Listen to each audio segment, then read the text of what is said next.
Llegamos a la clase 10, ya con algunos trabajos avanzados, llegamos con algunas cosas que ya nos están enviando, empezamos a ver cómo se están apropiando un poco de las herramientas en los casos particulares.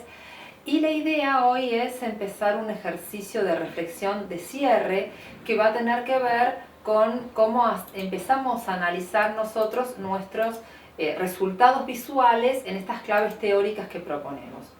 La clase de hoy se llama Debate decolonial en torno a la idea de naturaleza y riesgo, porque la noción de riesgo que vamos a desarrollar especialmente en esta clase va a evidenciarse como muy ilustradora del tipo de elementos que queremos ver. Nosotros vamos a tener como base el texto de Romero y otros autores. Romero va a trabajar en forma bastante amplia la forma en que se está dando el debate sobre el uso de las aguas en Chile. ¿Y qué cosa es una sequía y qué cosa es un problema en el uso del agua? ¿Qué es lo que nos permite ver esta idea de riesgo? Bueno, nos va a ilustrar cómo aquello que se inscribe como catástrofe, como algún problema ambiental, tiene más connotaciones o más elementos explicativos por parte de las políticas públicas antes que el fenómeno atmosférico en sí.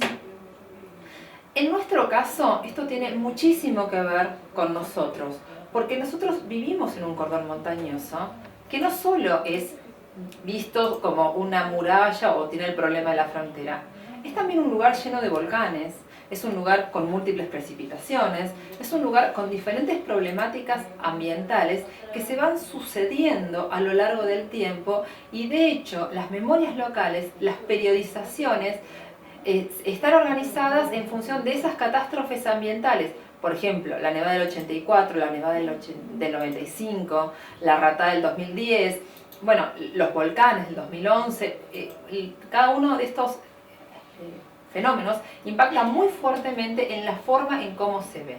¿Qué es lo que nos lleva a ver el artículo de Romero? Que en el caso de Chile, uno de los grandes problemas, que es el de la sequía, mucho más que con la cantidad de precipitaciones o no que cae, tiene que ver con que hay una política de aguas que es tomada como propiedad privada. Hay un uso privado del agua, una apropiación de las vías lacustres estabilizada a partir de las leyes estatales que generan usos diferenciados y concentrados y por ende sequía, mucho más que el niño, la niña o la cantidad de lluvia que cae.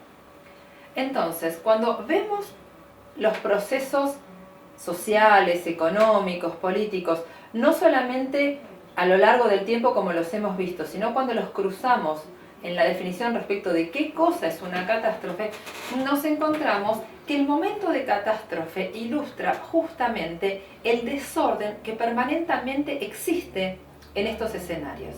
¿A qué me refiero?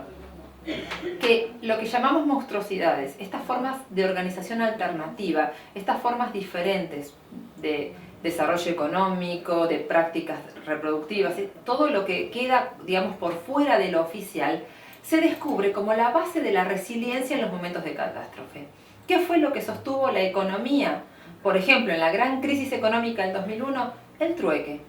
¿Cuándo se debilita? Cuando empieza de nuevo a empoderarse la economía del mercado. Y esa propia economía desmantela la estructura que había hecho al trueque visible. Queda dentro de lo invisible, pero frente a la crisis aparece. ¿Cuál es la fuerza cuando explotó el volcán?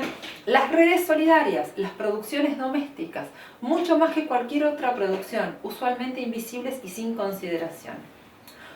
Uno de los puntos más interesantes que muestran cómo las situaciones de catástrofe nos ilustran las tensiones que nos cruzan permanentemente es si comparamos los mapas de inversiones respecto a las leyes de emergencia económica desarrolladas en la provincia de Río Negro. Ya habíamos visto que hay una zona de inversión respecto de una zona de no inversión y que no tiene que ver con la población y la demografía, sino con la definición de políticas. Cuando miramos las leyes de emergencia, descubrimos que más del 50% son administrativas. Eso ya nos habla del país y de la importancia que tiene el tema de cómo se planifica la economía. Más del 50% de las leyes de emergencia son emergencia administrativa.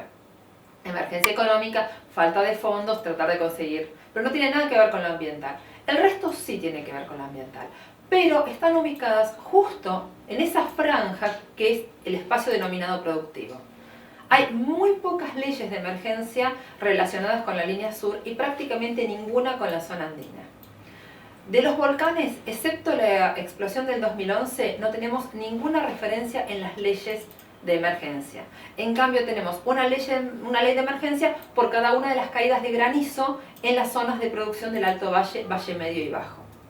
En relación con las nevadas, con las grandes nevadas que nos han dejado meses varados, no tenemos ninguna ley de emergencia. En relación con las inundaciones tampoco. Esto nos muestra que cuando se hace política y se deja una zona, digamos, sin estar afectada por la inversión pública, esta zona, además, no importa como espacio de emergencia. Y ahí, esta idea de Romero, de que la emergencia es una definición mucho más política y es resultante mucho más de las políticas que de hecho de los fenómenos ambientales, se pone aún más al descubierto. Mirar desde la emergencia y volver a pensar en nuestros mapas y los ordenamientos y los términos nos abre justamente a este tipo de reflexiones.